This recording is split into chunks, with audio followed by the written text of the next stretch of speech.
agar kita mendapatkan pahala jamaah. Cuman kalau kita Allahu Akbar nggak niat lagi makmuman, hilang mendapatkan fadilah jamaahnya dalam mazhab Syafi'i. Jelas? Ada yang mau tanya kira-kira? Ya.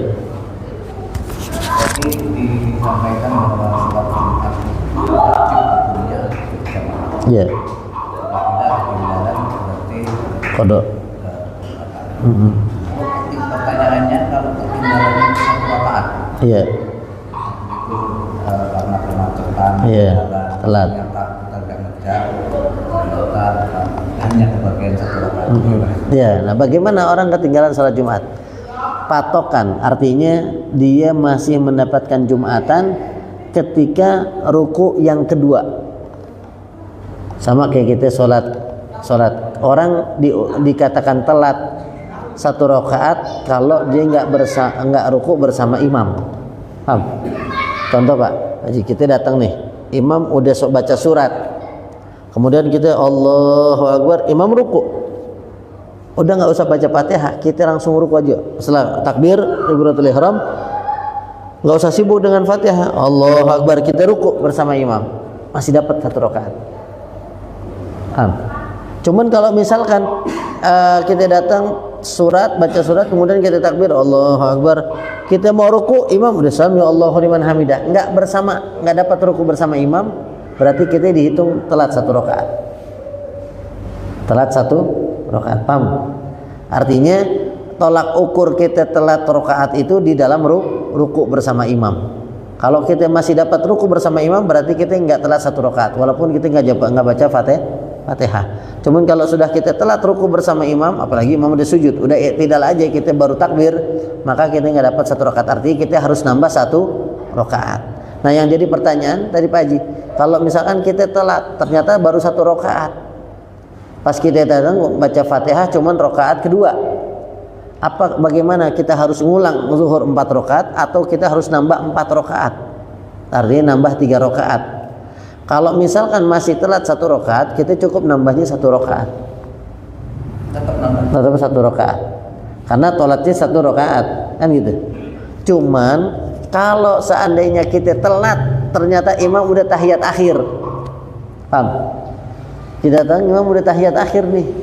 Jangan tahiyat akhir, kita datang kita nggak bisa ruku bersama imam rakaat kedua nih. Kita datang Allahu Akbar, imam Allahu Akbar, kita baru mau ruku, imam udah bangun. Kita nggak dapat ruku bersama imam, kan gitu ya?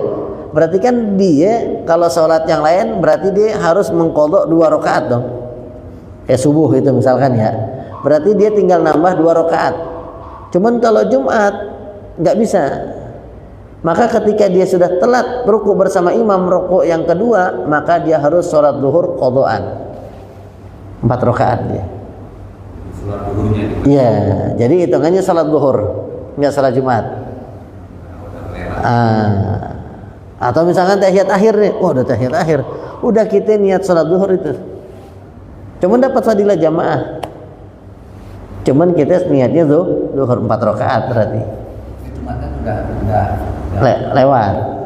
Iya, artinya patokan dia nggak bisa sholat Jumat ketika telat di ruku yang kedua, ruku rakaat kedua. Di situ. Cuman kalau misalkan masih dapat 1 rakaat, ya kan? Masih kita datang, imam baru bangun dari rakaat pertama, baca Fatihah, kita dapat tuh kan? Maka tinggal nambah 1 rakaat aja. Gitu. Kalau kita makmum masbuk di sholat Jumat. Kita nggak dengerin khutbah nggak masalah, masih dihukumi sunnah itu boleh gitu. Mungkin saya juga Iya. Dia membahas masalah syariat. Iya. Seandainya mungkin suatu kaum posisinya di pelosok lah. Iya. Apa jamaah yang mungkin ada 7-8 itu bisa Iya. dilaksanakan sholat Jumat. Iya. Karena kan ada khotib, ada bina muslimah kan. Benar. Ya, lah bagaimana hukum kalau misalkan sholat kurang dari 40? Nah, itu tadi. Kalau dalam madhab yang lain ada sebagian pendapat membolehkan lid darurah dalam arti keadaan darurat. Contoh kayak tadi itu, satu kaum ternyata dia satu kampung ini penduduknya sedikit, mungkin merantau atau kerja sehingga nggak bisa dia sholat akan apa, ternyata dia nggak bisa ngumpulin 40, yang ada cuma 20 atau 10. Kalaupun dia harus sholat berjamaah, Jumat berjamaah jauh gitu, ada di kampung seberang gitu, maka dia boleh tuh mengadakan sholat Jumat dengan jumlah yang 10 orang. Ngambil pendapat di luar pendapat Imam Syafi'i. Ya kayak kita corona kan, ya corona kan kita nggak boleh tuh, ya kan? Kadang-kadang 5 udah bikin ada 5 Jumat ya. Ada darurat, karena kalau kita sebagian ulama mengatakan kalau sampai 3 kali Jumat kita nggak Jumatan, sekalipun kita sholat zuhur, nah itu bahaya juga. Kalau sekali bolehlah kita ganti dengan zuhur. Cuman kalau 2-3 kali seterusnya, ini karena aturan pemerintah, nah ini bahaya juga. Gitu. Kalau sampai akhirnya orang mengentengkan sholat Jumat, nah udah kemarin aja corona nggak apa-apa kita ganti sholat zuhur, ya kan? Nah, artinya kemarin itu waktu posisi corona di masjid kekosongan. Iya. Itu bagaimana? Mungkin beberapa kali itu kan aturan pemerintah ya. Iya, boleh kita taati aturan pemerintah. Cuman kalau memang sekiranya kita udah nggak bisa sama sekali bikin sholat Jumat, sholat zuhur. Cuman jangan berjamaah di masjid. Ini kadang-kadang sholat zuhur berjamaah di masjid. Nah, ini yang jadi masalah lagi. Ya kan? Ngapain sholat zuhur berjamaah? Iya, itu yang jadi masalah, ya kan? Jadi sholat Jumatannya kagak boleh, sholat zuhurnya boleh berjamaah. Kan aneh gitu aturannya. Kalau memang nggak boleh, udah tutup sekalian, nggak boleh sholat jamaah kan gitu. Udah. Cuman kan bahaya kalau satu kaum udah nggak ada yang sholat berjamaah, dosa semuanya, gitu. Itu yang bahayanya gitu.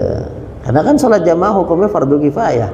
Kalau sudah dilarang berjamaah, maka itu yang jadi perdebatan lah, gitu.